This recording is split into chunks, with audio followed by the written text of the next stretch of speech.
Welcome to the worst nightmare of all. Reality. Explore the lesser-known stories of our unknown world. Join the pursuit of the paranormal with Ash and Greg.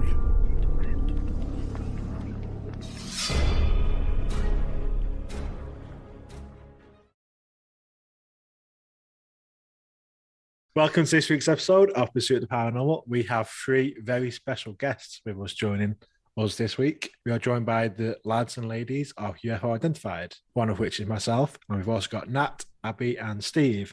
Welcome, everybody. Thank you for chatting to us. Thank you for having us back. Thank you. Welcome back. It's nice to be here. Yeah, welcome back, all of you. Yeah. Thank you. Yes. Yeah. You've all been previous guests. So that's all been previous guests. Yeah. Yeah. How's it all going? It's going well. Going well. We've been very busy. We had a sky watch last week up in Southport area, which was well attended. Did you see anything?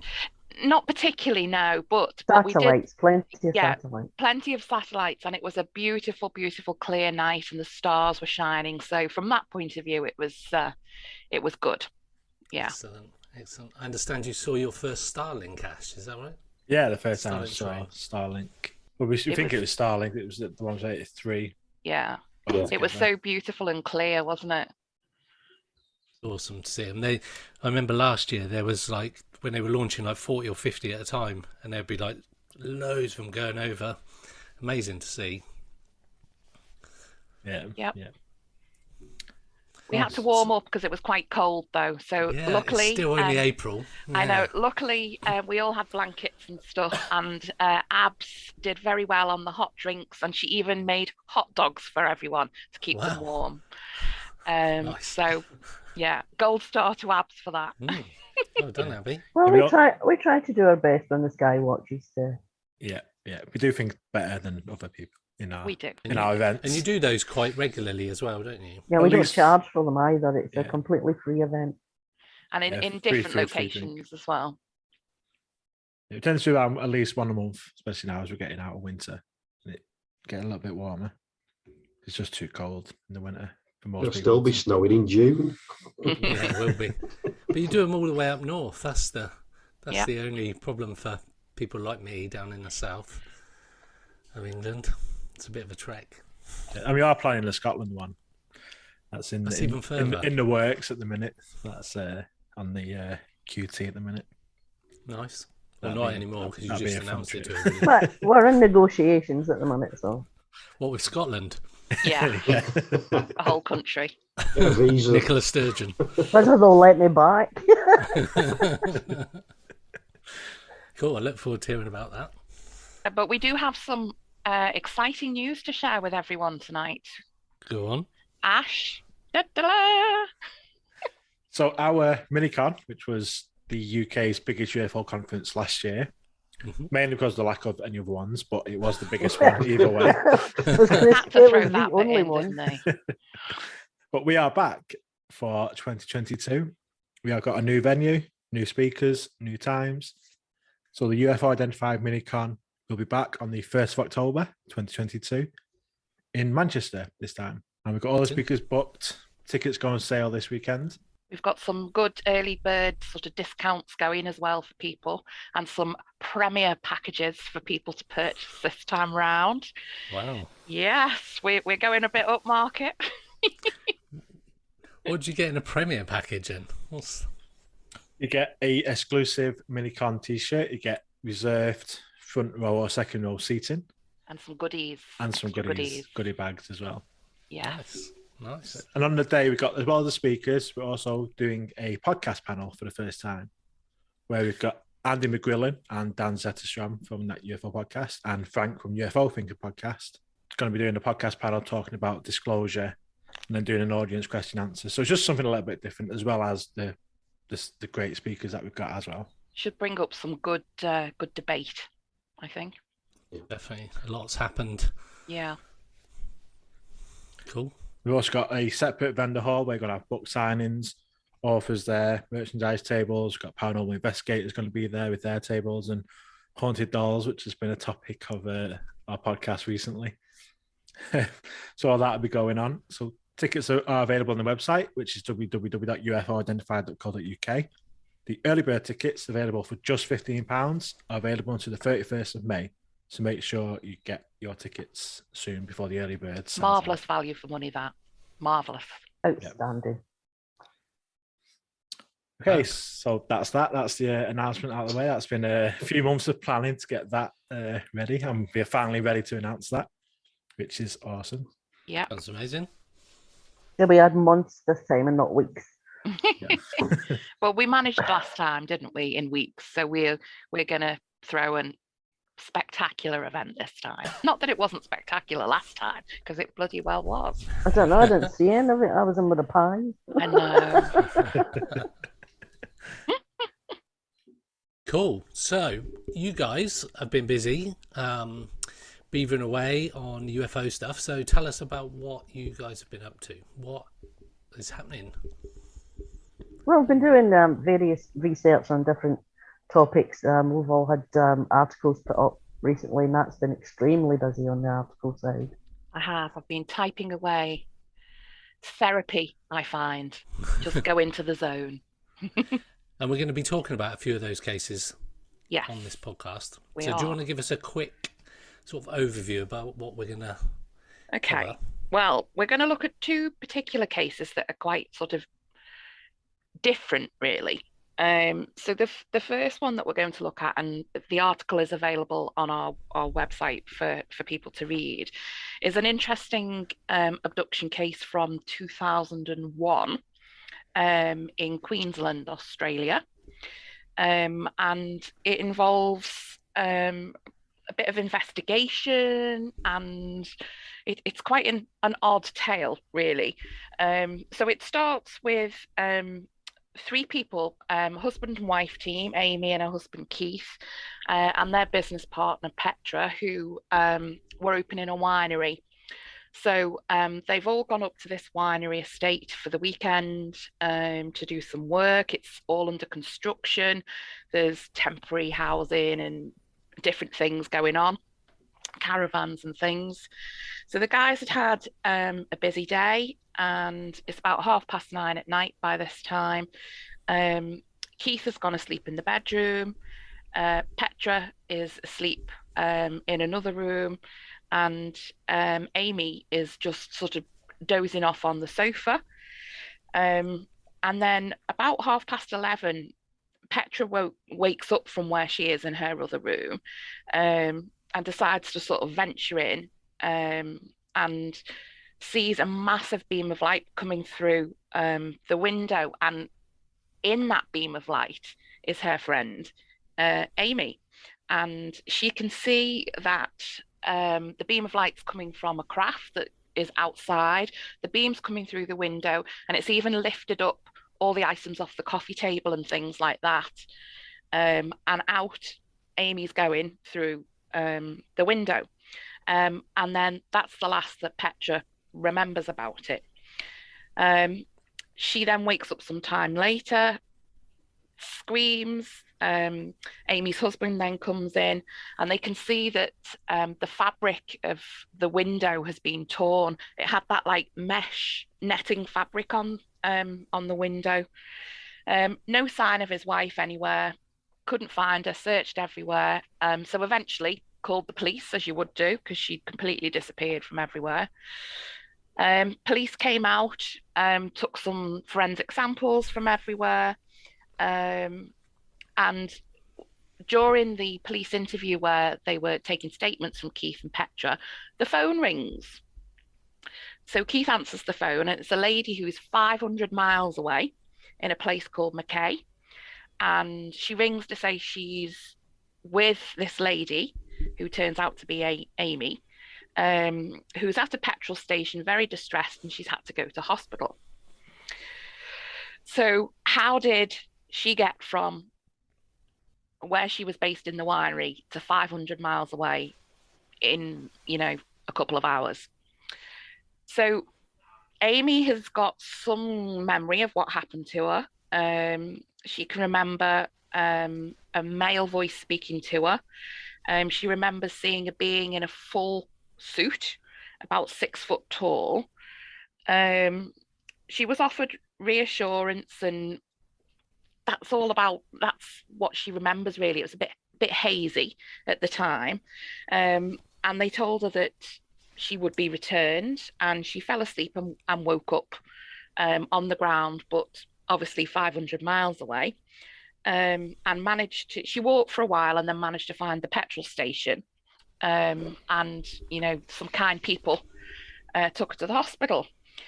So an interview took place with the police after this, who were quite open to her tale, which was quite nice to hear, And Keith got some paranormal and UFO researchers involved in the case to investigate it. But then, unfortunately, it all hit the press, and they were labelled, mad, all of the things that go with it, and hounded a bit by the press. So, sort of, didn't want much more public, scrutiny over it, really. The outcome of the investigation by the ufologists was inconclusive. Yes, they found the tear in the sort of fly screen thing in the window, but they noticed that the dog that the family had quite often would jump up at it and scratch it. So said, could that have been caused by the dog? The police had also noticed some burnt plants outside of the caravan where they were staying, but the gardener of this big estate showed the investigators that there were other areas of burnt plants around the area, very hot in Australia, and not an unusual thing. So nobody really ever concluded whether it was true or not. Obviously, Keith and Petra and the people involved and Amy swear by what happened, but it was an interesting case. And how do you account for how she got so far away so very quickly? It's interesting that they phoned the police straight away as well. Mm-hmm. I think he was panicking because his wife It's had missing. gone. Mm-hmm. Yeah. And nobody could really fathom why, and probably hearing from Petra that his wife sort of disappeared in a great big beam of light going through the window, he probably thought she was being on the wine. So it would be a natural thing, I would think, to call the police and say, look, my wife's gone missing under strange circumstances. And the police themselves were actually there when the phone call came from the lady. And Keith actually passed the phone over to the police because he couldn't believe what he was hearing. And the police were able to speak directly with the lady who found her. She was very dehydrated. And they also noted that she had a lot of hair growth. So she dyed her hair not so long ago, but when she was found, she had sort of roots showing, and us girls know it's not good to show your roots. So it appeared like her hair had grown, and she also had body hair that she didn't have as well before, which indicated that she'd been gone perhaps longer than was thought. So yeah, an interesting case. So if we want to have a chat about that one. Yeah, that's. Before we move on. Yeah, so the first bit that sort of piqued my interest was the torn fly screen. Yeah. Because in a lot of abduction cases, they tend to go through the glass and go through solid objects and don't sort of leave any kind of trace that they'd been there or that anything untoward had happened. So that's quite weird. Yeah. And I've seen the picture of that torn screen. It's torn quite high as well. So the dog would have to be a bit on its hind legs. Yeah, right up there to go right from the top. And they found the dog was quite hyperactive, I think is the word that they used, and very jumpy.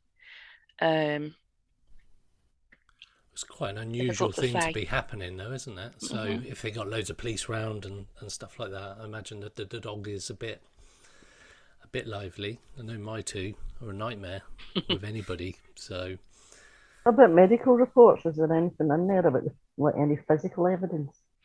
She was dehydrated. Otherwise, physically okay. She did have some bruising in triangular shapes on her body, which were photographed, but physically she was okay apart from being dehydrated. And having triangular bruises is quite a common occurrence when it's alleged abduction cases. I think it was in a thigh where they found that. Did they do any scans on anything for implants or? Not that I'm aware of. No. Had you heard about this case before, Steve? This one you come across? I'd heard of it, not on the internet. I remember reading it something, not UFO magazines, like Flying Saucer Review or something like that. And going back to what Greg was saying about the dog, if I remember rightly, and I did write a couple of notes down, the dog was a Kelpie, an Australian Kelpie, which is like a sheepdog. Now, I used to have a border collie, and border collies, believe me, they can jump as high as they plainly want. And if a Kelpie is a similar thing like that, then I could honestly say that it would reach up and get to that height. And obviously on the way down, if the claw's stuck in the screen, then fly screens, they're not very thick, they're not there for security, it's just to keep like mosquitoes or whatever out. So yeah, that's always struck me, because also, like Greg says, in most abduction cases or anything like that, yeah, the abductee says, yeah, I'm being brought towards the glass, and then next minute I'm through it, or a strange sensation is going through a brick wall. So it does not make any sense for some alien with a Swiss Army knife or something making a slit in it to take somebody out.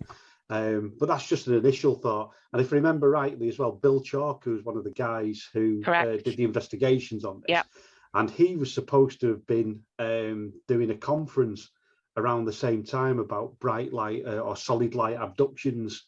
And I can't remember the woman's name who was directly involved with the case. She brought Bill Chalk on board because they thought, obviously, Diane Harrison, I think it was. Yeah, and that he'd be interested in that. And I think he did either go to do the investigation before the conference or vice versa. But that's pretty much as I know in a nutshell. And I think somewhere I've got the transcripts of one of the investigators thing. You want to be filed somewhere, but as Ash knows, I've not long moved, so I've still got a lot of stuff packed away. But I could certainly dig them out sometime if anybody's interested, and I can float them over to have a look. Yeah, because we can always do a follow-up on the article, which would be good. We have some more information. Yeah, I'll dig them out and I'll scan them over to you. Brilliant. Obviously, for me, I mean, to end up 500 miles away in the space of a couple of hours, and also being dehydrated. I mean, I know it's Australia and it's hot, but obviously this is night time. Mm-hmm. I know it can still be hot, but to be dehydrated to the point where you're in hospital, as well as obviously being disorientated and stuff like that, is I mean, to be 500, how the hell to get 500 miles away? Well, that's the point. I think it's almost an impossibility if we follow the timeline of the events that they say happened. You can't do that. The police, I think, thought that they were fairly good witnesses, and as I said before, the police weren't dismissive, which is quite unusual. They were quite sort of receptive to the tale that they were told and things. So they obviously thought that they were kind of genuine people, but I think it all went wrong really once the press got involved. And that's a common fault, and as soon as the press get involved, then the ridicule starts and people withdraw. The husband, I think, wanted the story to get out there to bring awareness, but wasn't quite aware enough to know that it would just escalate and bring ridicule. And they've also said that they were followed by the Men in Black at some point as well. My favourite people. I know, actually driven off the road at one point.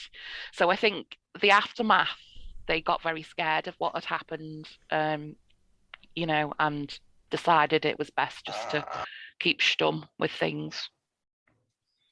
Yeah, I You get don't how think there's some a- people, Oh, sorry. I get how some people would react to it that way. Mhm. I'm the other way. I'm like, you know, you've run me off the road. I'm coming after you. I want to Yeah. know who you are and why. Yeah. I think because we're involved in this sort of culture, we would be like that. But I think if it was Joe Soap who'd experienced something for the first time and suddenly found that they were being chased by men in black SUVs and running them off the road, that would be terrifying. Yeah. And you can understand why you'd just want to keep your mouth shut just in case and sort of deflect, you know, everybody away from what had happened.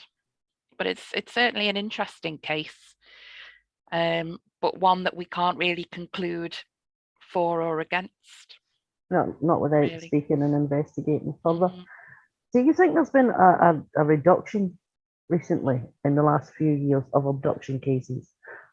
I would have thought that the numbers would have gone up with the Americans, like Yeah. half disclosure and people taking it more seriously that side, that they would be more inclined to report it. But to me, it seems as if there's been Yeah, I would a say drop. it's dropped because, as you know, abductions is sort of an interest of mine, but I would definitely say it's dropped. But there is still that sort of stigma that's attached to it of you're a weirdo, you're attention strange, seeking. yeah, you're a nut job and you need to be put in a mental institution because such things possibly couldn't happen, you know. So I think that stigma still remains. Well, it's easier to make somebody believe they're crackers than it is to admit to the whole population that this stuff is actually happening. Yeah. For Indeed. their narrative. Mm-hmm. I think now I'm starting to sound like a conspiracy theory. Do you not think there's some similarities with this case to like the Travis Walton one as well, with like the bright beam of light Yeah, being found in a motel stroke petrol station That's a absolutely. recurring miles theme. away? Absolutely, yeah. It's the first thing once I started to research this particular case that sprung into my head was Yeah. this is very similar to the Walton case. And he was very dehydrated when Yeah. he was found as well, and had excessive hair growth and things like that. So yeah, very, very similar. Yeah. Yeah, the fact that they took the phone call from this gas station, like whilst the police were there, shortly after the event took place, that's massively interesting, as long as the timeline was what the other two said. Yeah. Because you could get 500 miles in, I don't know, wow, it would be quite a few hours, wouldn't it? I don't know. 7 or 8 hours. Yeah. 7 or 8 hours. You can just get a straight motorway or whatever. Yeah. It makes me want to sing the Proclaimers song. Please don't. I won't. But I think, yeah, that's the weirdest bit, is the fact that she's gone missing and they report it straight away. The police are there and that phone call comes in. It's too short of a timeline. Well, the police involved at the other end. Yes, they were. They went out to interview her at the hospital. Yeah. And any conclusions from that? No, they took what she said seriously, and liaised with the other police from the other end, but took it seriously. But there is quite a high instance of UFO sightings and stuff in Australia, though, and they've had some really big ones. One of them was the school just outside that school where Westall. Yeah, and they made everybody go back inside and forbid everybody from talking about it, and completely. I think that was Australia, but there's been so many of them over there. They even threatened one of the teachers there, saying that if you tell anybody about it, we'll tell everyone you're an alcoholic and you'll get sacked. Yeah. There's a lot of that. That's enough to keep you quiet, isn't it? Yeah. Not really. Everybody knows I'm an alcoholic, so it wouldn't be a threat for me. But it's that I think the sort of the time and the travel, her just disappearing and reappearing or whatever has happened in that 500 miles, that distance, that points to me that's a good piece of evidence. They've got no other evidence apart from that torn screen, except that 500 miles in that time frame can't be done. What about the location where she reappeared? Was that rural or was it? Yeah, it was rural because she had to actually walk for a while to try and find this gas station. So it was a rural setting, although she was told by the beings that they would return her to where she was taken from. But I think their sat navs went a bit wrong there, and they got it off by 500 miles. Well, rural in Australia is totally different to rural here. I mean, rural here is like 25 miles outside the city. Rural there, you could be hundreds of miles outside of the city.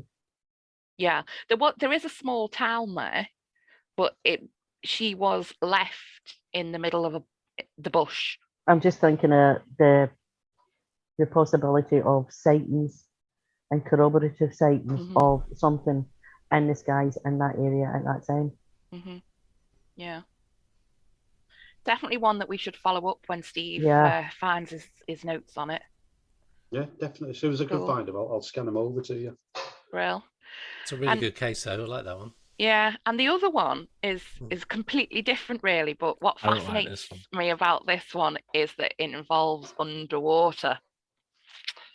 So this is an older case from 1965, and we're over in Buenos Aires now, so we're in a different location. And a young 18-year-old chap called Orlando is fishing in a spot where he fishes all the time. It's a place that's frequented by homeless people quite a lot, so he's used to people being around him there, and people quite often will come and bum for a cigarette and things like that. So on this particular night, when he heard sort of a disturbance behind him, he didn't think anything of it, just thought it was one of the homeless guys, but turned round to see a rather tall humanoid, he describes it as, about 2 meters tall, stood right in front of him and dressed head to toe in a yellow spacesuit of some sort with little sparks coming off it. The being, he could see, had sort of very white blonde type hair underneath his outfit, amber eyes, and he describes it as a very pale type of skin color. But he wasn't afraid with what was happening. And he was reassured telepathically by the being that he would be okay and he would be safe, but he needed to just calm down because they were going on what he describes as a long journey. So the being took what was described as a little makeup compact, so some sort of little gadget, of which a big beam of light came out of. And because Orlando was fishing right on the side of the water, it seemed to trigger this light coming from underneath the water and up bobbed, how he describes as an inverted soup bowl shaped craft rising up and out of the water, and then a little gangplank comes out of it, and he's escorted then onto the ship. He describes it as being about 70 foot long, with a very narrow walkway to get onto it. So he was taken aboard the ship and taken into a room where he met a girl who was 11 called Elena, who said she'd been abducted that night as well and taken from San Luis, a different area within similar geographical location. So they were in a room together. Then Elena was moved, and then Orlando was told by one of the beings to get undressed. So he got undressed down to his boxer shorts and was told no, he needed to be completely naked because his clothes were actually contaminated.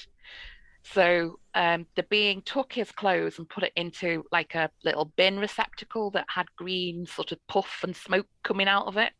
And then they handed him this little tiny cloth. So Orlando thought to himself, well, that's not going to fit my bits to cover them up. But he put this cloth on him, and somehow the cloth fitted him perfectly, even though it was only tiny to look at. So it did cover him up, and it grew to fit him. And he said it felt like he had nothing on. It was so light.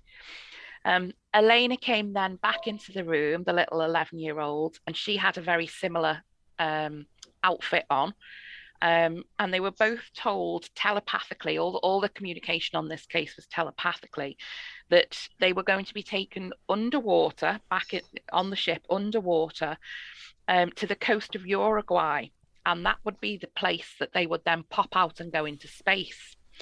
And the beings told them that the reason why they were going underwater to this point was that they were going incognito, so to speak, so they could hide from any hostile forces. Didn't say who the hostile forces were, because they can be undetected under the water. The beings also told him telepathically that they had been visiting Earth for thousands and thousands of years, as had a lot of other species from out there, and that the Earth is kind of a little bit like a zoo, where there's a lot of sort of genetic stuff going on, and people are doing experimentations and things like that. But it had been going on for literally thousands of years. They took Orlando up to how he describes the bridge of the ship, and he could see Earth getting smaller and smaller, as they must have been up in space at this point. But he felt no movement at all, even though he must have been traveling at the rate of knots. They showed him the moon, and they showed him the sun, but the sun appeared black to him rather than bright. And then before long, whilst he was still in the bridge of the ship, he started to realize that they were going back towards Earth at a rate of knots, and this really started to scare him, because he could see Earth coming very quickly towards the ship. But the beings told him not to worry, everything was going to be okay, and that they would go back into the Earth's atmosphere and go back into the ocean. And then he became aware that he was on a slightly smaller ship, and that they then kind of docked with a bigger ship. And how it was described to him was that it was a sort of a maintenance vessel that they'd landed on. He describes it as igloo shaped. And at that point, both him and Elena were given a drink, which was like a honey type consistency, and some tablets to make them sleepy. And then he fell asleep in little cot beds that were present on that ship. He was told by the beings that they would always keep a telepathic connection with him, and that he would hear like a ringing in his ears when the aliens were, thinking about him. He never ever found Elena, having looked, for many years for her. Fell asleep in the cot and found himself back at the exact same spot that he'd been taken, right next to the river. He has never changed his story to this day. He was 18 at the time, and now he's an old man, but he's never changed his story. As I say, he's never found or located Elena. He left with a memory of a symbol in his head, which was like a circle with a triangle and a little wiggle on it. He's tried to research if that means anything, but has turned up nothing with that so far. He remembers that there were both male and female genders with the beings that he met. But whilst they were very friendly to him and not hostile in any way, they did say to him that they have special energy, they called it, and that they wouldn't hesitate to use that on us humans on Earth if, we were hostile towards them. So there was a little bit of a warning sent back with it as well. So yeah, very interesting case, because it's underwater, which is kind of unusual with abduction cases. There are others, but not a lot. And as I say, he still sticks to that tale all these years later. Interesting one. Again, not evidentiary in any way. We can't locate Alina. What he remembers with the symbol doesn't seem to fit into anything that he can recall now. How do you go about proving that? We can't. We've only got his word for it. The mixture of high tech and old school doesn't quite sit right with me. No. Like drinks and like honey drinks, tablets, cots. Yeah. That smacks of Earthbound. And old tech, rather than some sort of new high tech like ship that can interdimensional. If you just from other abduction cases, tablets and honey drinks and cots were never needed. Yeah. Then was it? It was like you were just asleep. You didn't know how. Yeah. But an interesting case, nevertheless, though. Oh yeah. From what I remember, the tablets that were given, they were described as little eggs, and each of these little eggs were given a colour. When they were put under diagnostic equipment, which was like a horseshoe round the head, there was different lights on these, and these lights corresponded in colour to the same colour of the tablets that they had. Ah, right, okay. I mean, I remember this case from, well, I wrote a few notes about it. Tim Good made reference to it in his book Alien Base. It's only about 4 or 5 pages in it. But when you sent the paperwork over the other day, I thought, I'm sure I've read this. So I went through, checked through my books, and there it was in the Tim Good book. And then I remembered, and sometimes my memory works, not all the time, but sometimes it does. There's actually a case which was covered in Flying Saucer Review back in, I've written it down, 1997, which was towards the end when Flying Saucer Review was on its way out. And I think it was Jorge Martin did the interview through somebody else. And it's quite a massive piece it is to go through. There is loads of stuff in there, which, let's say in Tim Good's book and stuff, he got it wrong anyway, because he got his dates wrong, whether it was a typo error, I don't know. And that Alina, she was picked up, I think, from Argentina. Yeah. She told him on the ship. Yeah. But when I was going through our list, not only did I find that interesting, there was a very similar case in 1980 in Puerto Rico of a gentleman who was dying of cancer. Well, he thought it was cancer. It turned out it was a very virulent form of rheumatic fever. And he was abducted and taken underwater, and they healed him and then brought him back. So, well, USOs are nothing new. We've been hearing about that quite a bit. Yeah. From, well, long ago, but it's become more prevalent since the Tic Tac thing, because it was going in and out of the water. So, I mean, USOs are not a new thing. Oh no, not at all. I mean, you go back to the one which basically got everybody interested, the Shagharby UFO. I mean, that was the biggie. Before that, the ones in Norway from the ghost rockets, where they were looking, saying that they were going from underground. It's been going on for absolute years. But like I say, it's prevalent at the moment because of the Tic Tac UFO. We never really hear many abduction.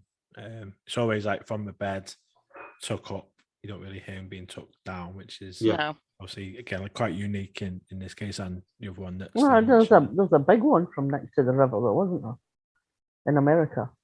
But the Linda Cartiel one, the New York one. That's one of them, and that wasn't a bed thing. I think the interesting bit about this is their explanation for the reason of going underwater to remain, incognito. Yeah, is interesting. Because what you were saying before about these energies, what they would use, I think it was something along the lines of that if the human race disrupted the universal harmonies, they wouldn't think twice about using their energies to prevent us from causing any further problems. Yeah. Is that maybe why the thing I was looking into was why there's so many recent sightings in Ukraine? Perhaps. That there is a danger there. But as with a lot of these cases, there's not a lot of physical evidence No. that we can go by. You have to rely on, 18-year-old Orlando, and his testimony of that, really. I think that happens across all sort of UFO, paranormal as well, like with ghosts and all that kind of stuff. There's a lot of people talk about it, a lot of people see stuff, but there's never that concrete piece of evidence. And like this one, you having to take the word of an 18-year-old who you don't know whether he's telling the truth or not, and there's this girl who they can't trace. Yeah. That would be the only other person to potentially corroborate what he's saying. Yeah. Yeah. Whereas that first case, the distance she travels in that short time, that's one piece of evidence you can go, you know what, that's a bit solid. Yeah. But and the police involvement in both. Yeah. Question for me would be, obviously it's 1965 and he's a young lad in South America. How popular was the UFO subject back then? In America, it's obviously, you think it's still quite popular back then, but would he have had the sort of mainstream awareness to have that sort of idea in his head? There was a lot of cases around that time and that place of like the hairy dwarves, and the people being abducted from the side of roads and literally a disc in the field, and that was probably between, I would say, about 1957 through to at least mid 60s. So I mean, it was quite prevalent, and a lot of news reports and stuff like that. I mean, like I say, brain doesn't work all the time, but there is quite a lot of cases. But it definitely was all around like hairy dwarves. That was the big thing at the time. That's interesting. That's answered that. I was just wondering whether, obviously, I don't know much about 1965 South America, whether they would be like obviously, like after like ET comes out and after Close Encounters of the Third Kind came out, there's like an increase in like the X-Files, wasn't it? Every time something came out on the X-Files, somebody had either seen or experienced it. It sort of jumps into the psyche, doesn't it? And then people just sort of piggyback on the back of that. Then, yeah. So you don't know what happens. It hasn't, like say, an 18-year-old night swimming alone. Who knows? Yeah. No. Who knows is exactly the answer. We don't know. We're not there ourselves. We can only go off people's testimony. And if we've got no physical evidence, then it all goes down to, is this person reliable? It's character references and everything else that goes with it. What has that person got to gain from this? Are they lying? Why would they lie? You've got to go through all that then. Yeah. There's also a couple of points where sort of stuff I've not really heard before, like the small gadget that caused him to sort of feel a bit unwell, and the light came from this small gadget, and the material that was small but then grew to fit him. These things are sort of, I've not personally heard much about that sort of stuff. So for him to either think of that or they're odd details, aren't they? Yeah. Quite specific as well. I'd love a piece of cloth like that grew to fit. Sounds good to me. Nah, too many. I've got too many lumpy bits. I don't need something that tight. So talking about sort of abductions generally, obviously, like we've mentioned, it's a lot of just it's hearsay. There's no, in very, very few cases, there's any sort of evidence, apart from obviously you get the case where there's implants or markings, stuff like that.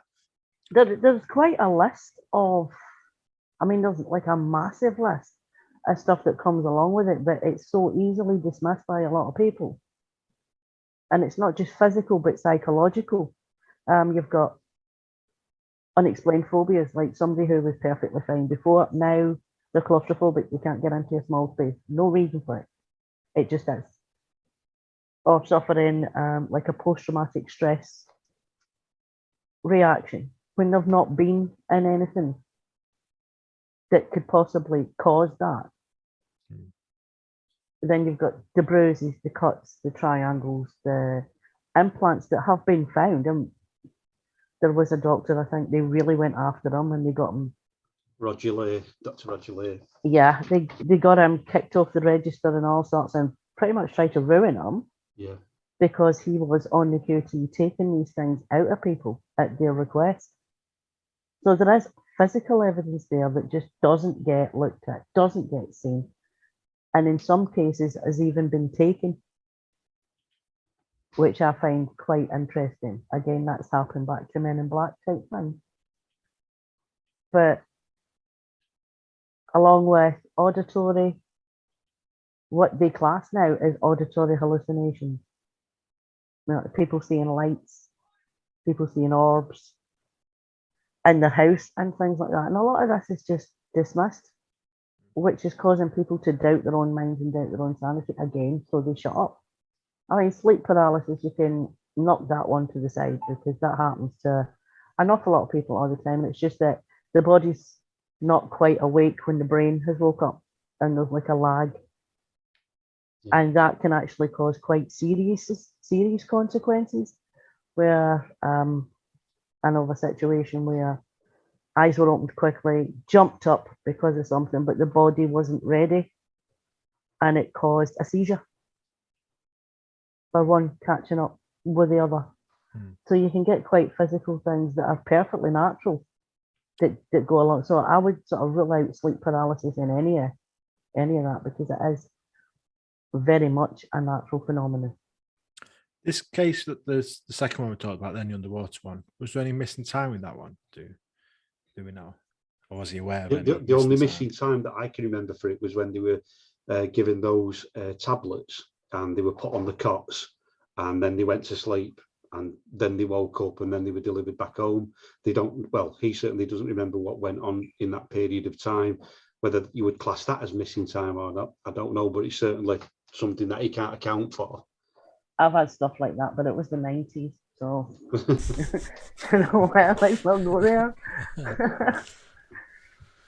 But it's an interesting thing with a lot of these abduction cases that it does come down to that person's word about what happened. And that's what I think what makes it so easy for people to ridicule. I don't think it's just that person's word. I think some of the evidence is covered up, dismissed, ignored. I mean, we've all seen and read about cases where medical files have gone missing, where it's detailed this stuff. I suppose you've got stuff where they don't even think to take that as a piece of evidence, or it just doesn't, because it's such a out there kind of experience. It's not detailed. It's just classed as unexplained bruising. Yeah, exactly. It's just you've got a bruise, and they go, "Well, I don't know when that happened," but in actual fact, that could actually be a piece of evidence. But people, again, it's dismissed or just ignored. Overlooked. Yeah. I remember years ago when Whitley Strieber first came forward, and I'm still not 100% there with Whitley Strieber, but I'll never forget when he was on Wogan and he came out with a statement, and when he said it, the audience laughed and everybody else laughed with it, and I thought, hang on, that's not funny. That's actually quite a good thing to ask because it's something that you wouldn't do. And apparently he said to the creatures, aliens or whatever, he said, "Can I smell you?" Now that's not something you would normally ask of something. He was trying to find a way because he didn't know whether he could believe his eyes, what he was seeing, or anything like that. And he thought if he could smell something which he couldn't really smell, or find something that he could associate it with it being so different, that he could put that down to a different experience. And I thought that wasn't something that should be ridiculed. I thought that was quite a sensible question when you boil down to it. That's thinking outside the box. It's looking for another narrative, isn't it? It's like, I'm not sure if my eyes are playing tricks and maybe my nose will help me. And the thing is, you can remember smells. Smells can remind you of stuff. Exactly. Trigger latent memory. Yeah, it does. Same with music as well. Music and smells, you can transport yourself back to that place. So you get a smelly album, you're on a winner. So that was, it's a really good question to ask the creatures. Can I smell you? Because that's, like you say, you can then see if that sort of ties in with what you're seeing. Are you actually seeing something? So yeah, I like that question. Yeah, I say the audience they bought into it into an entirely different way and found it extremely funny. But I say at the time, I've been interested in the subject, as you know, for quite a number of years, and it just sort of struck me as that's the right thing to do. Yeah. I don't know if the average person would it. necessarily do. Yeah. But yeah, no, I like that. Yeah, there's a lot of cases where there are a lot. I mean, there was some with the Travis Walton case where there was physical evidence, and he was still ridiculed. Yeah. Even when they passed all the lie detector stuff, and this and the other, it was still a case of, well, that proves nothing. Hang on a minute, you're saying that a lie detector is admissible in a court of law, but when somebody passes it and it doesn't fit in with your paradigm, then it's different. Yeah, that's it. So I suppose it's difficult because they can't dismiss that evidence, so they've got to try and. Yeah, it becomes like a Jeremy Kyle type thing at that point, where we'll do it for whatever we want now. Yeah, but this has been happening not just in the UFO sphere. This has been happening on loads of that, like the skeletons of the giants that were allegedly found and went missing. Yeah. They got shipped to the museum and then nobody can find them because it didn't fit with the theory of evolution. So they're like, yeah, you know what? We can't explain this. Bury it. Mm. So you either laugh at it or you bury it, and that's how they've been working. So for decades. Do you think they're trying to bury it because it doesn't fit in with anything, or do you think they're trying to bury it because it opens up too many questions? It opens up too many questions. Definitely. I think it's like if you sit and if people actually think about it, they're like, okay, so you've got other beings who are way more powerful than us. Why should we listen to a government who, let's face it, they're just the same as us and of no importance to. So I think it's a power dynamic there that they would lose. Then you've got the religious side of things where, I mean, the current Pope is like, yeah, we'll welcome them. They're all God's creatures. So he's already trying to skirt that. Mm. But again, that's all subjective. That's just my opinion. What do you think about like cases like the ones we discussed where it's sort of been a one-time thing as far as we're aware, and that's it? And then there's other people that are continually abducted time and time and time again. Repeated abductions. Yeah, so if anything, as to why some people may be taken more than once and some people just one and done. Sometimes it boils down to not just a person. It becomes a family thing. These certain abductions where it's been like the parents were abducted and their parents were abducted. So, you start looking at that then, and then you're thinking, my God, what happens to the kids? Well, I was listening to a podcast the other day, and this lady was talking about experiences that she's been having throughout her life. And she got a daughter, and they all of a sudden started leaving the mum alone and said, on to the next generation. Yeah. On to your daughter now. But she didn't want to have the conversation with her daughter because her daughter wasn't kind of aware that these things were happening. The mum wasn't until she started sort of remembering bits. So she's like, I don't want to have the conversation with my daughter because that's quite a... Well, how do you start that? Exactly. Oh, by the way, I've been doing it all my life, and then now it's your turn. Well, suck it up and take one for the team. No, it's not something you can do, is it? Generational is definitely something that happens. And we've spoken to a guy. Is that genetic though? Is it a genetic follow-up? Yeah, could well That's be. The possibility, in it. What we've done. Let's see if it's actually being passed down genetically as we hoped it was going to be. Yeah, like generation of rats type thing, in a lab. This disturbing thing that you heard, Greg, was that an Australian case by any chance? No, it's an American lady. So the guy, the podcast is "What If We're Wrong" is the name of the podcast. Yeah. The guy Jeremiah has been on our podcast. And we've chatted to him a bit. So it's a fairly new podcast. And I was just catching up with podcasts the other day, and it was, I can tell you now, he said he had like this quite a difficult conversation with this lady, Adrian, her name was.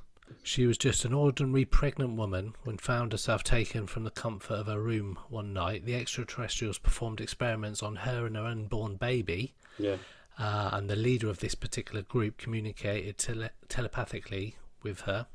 And she seems to believe that she's been abducted since a young age. And like I said, when I was listening to her, she was talking about the fact that they'd sort of said to her that your time is now done and it's your daughter's turn. Yeah, I vaguely remember either watching a documentary or I might have read something about an Australian couple, and the lady, similar thing, that she started getting these memories through of things that had happened to her as she was younger, and then the realization one night that one of the things that actually happened was she was taken on board when she was pregnant, and again did the experiments on herself, the unborn baby, and then progressing from there. And it was like, what do we do next? Are they coming after her? I'm sure that was an Australian one. I'll have to do a bit of digging on that. But it is weird that people, like Ash mentioned, that it's like a one and done. It happens once. It doesn't appear to happen again or before. And then we spoke to another guy, and he, Michael, and he claimed he was being abducted almost nightly. Yeah. And then he sort of appeared into mine and Ash's life almost as quickly as he left. Disappeared just as quickly. Yeah, very strange. Yeah, he just went. Just no contact, no explanation, just gone. Just gone. I think, could it be that the one and done is because the one is making it known that this has happened, but the ones that happens repeatedly, they're not telling anybody until much later on. So there's no focus on them. Yeah, maybe. Well, there was what's it one. I always remember this, especially now that I'm getting old. A gentleman called Alfred Bertu, and I think he's in his 70s, and he was fishing on a canal somewhere.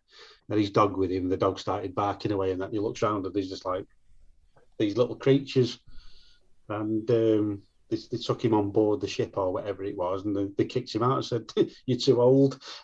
He sort of went, "Okay," picks up his fishing rod and carries on fishing.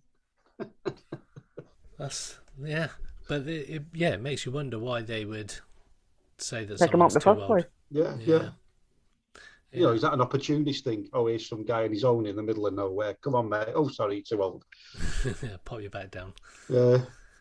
Yes. Ageist aliens. Yeah. It doesn't appear to be sort of any rhyme or reason as like the one-offs or multiple cases. It seems to be all different types of people, male, female. It would be interesting to get the blood types of them all and do a comparison in that table.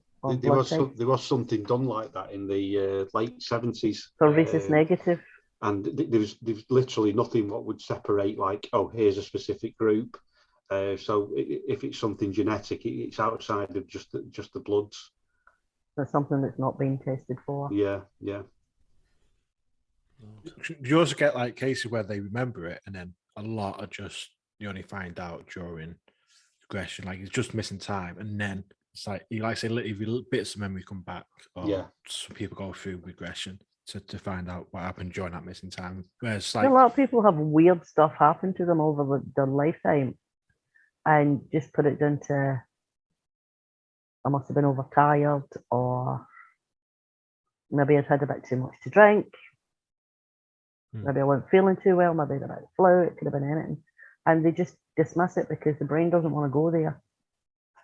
It's a protective barrier, isn't it? It's a big psychological thing at the end of the day when the brain wants to protect you from doing it. Either makes you forget, or it what's it called, like a confabulation, where it creates a different kind of memory to protect you from the real one. Or there's a theory of implanted memory. Well, yeah, I mean that's a big thing as well. People used to say that was a nonsense, but unfortunately, as we learn over the years, that's one of the big things that the defence agencies in the States are doing, implanting false memories into people, and that's been proven and shown that it's been they've done stuff like that. So it's not like, oh, it's in the realms of impossibility, or a really dodgy sci-fi program from the 60s. it actually is the case, implanted memories nowadays. Well, I reckon within the next 10 years, it'll be a bit like Total Recall. You won't have to go on holiday. Yeah, there you go. Put it into your head. Which is always amazed me that, because I don't know if you've ever read the full story of Total Recall. I know they did the film with Arnie and it turned it into an action adventure. If you actually read the book of it, the guy involved, he's been given these false memories to stave off a futuristic alien invasion of Earth, and that's why they give him the false memory, so that when the invaders actually invade, his proper memories kick in and he knows what he's to do. Uh-huh. Didn't know that. Bit of a sideline, but I always find it quite interesting that when they talk about Total Recall, it's always about Arnold Schwarzenegger. It's like, no, it's a bit more than that.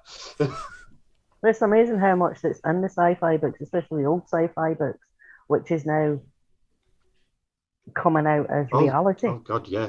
I mean, I was telling Ash the other day. At the moment, I'm doing a little bit of research into a presentation that I do in the future about UFOs and aliens in Hollywood.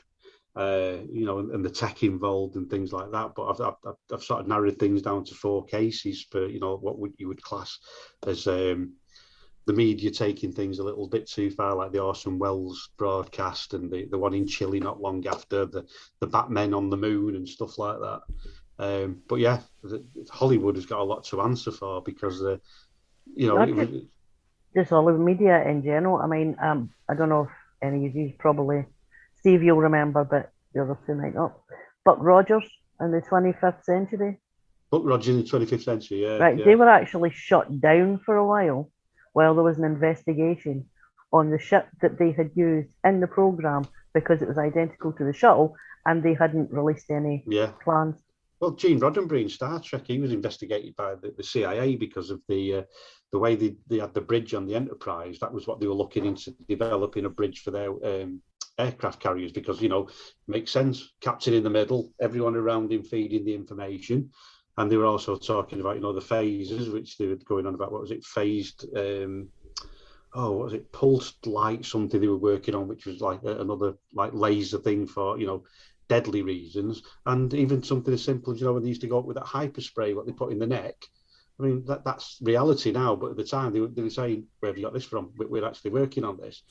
And he ended up, again, this is something else that I need to research properly, but Gene Roddenberry ended up on a couple of consultations with some members of the Defence Agency in regards of the subjects of UFO and aliens, and some of the things that he discovered, he actually went on to use in Deep Space Nine, which, as you know, Deep Space Nine, or Deep Sleep Nine as I call it, because it was boring as hell, it was all about a space station where all these aliens came together, and it was their like little grand central station in space. And this is allegedly from where Gene Roddenberry got the idea from that. Nothing to say about Jan Michael Straczynski actually bringing it forward as Babylon 5, but nobody was interested with the Star Trek lot. But when that paid off, it was like, oh, we've got a good idea. But you never know. This is what I mean. I need to research it better. You know stuff. A little bit. All the useless stuff, mainly. Awesome. Well, it's been great. Fascinating to talk about these couple of abduction cases and everything else. So thank you guys. We lost Natalie a little bit while ago, but thanks Steve and Abby for most welcome. I say thanks for having me. Chatting to us. Thank you for having us on, and give us another plug for our conference. Yeah, don't forget the UFO Identified Minicon 2022 is coming to Manchester on October 1st. Get your tickets at ufoidentified.co.uk, and they're cheaper before May 31st. So see you there. Pursuit of the Paranormal with Ash and Greg.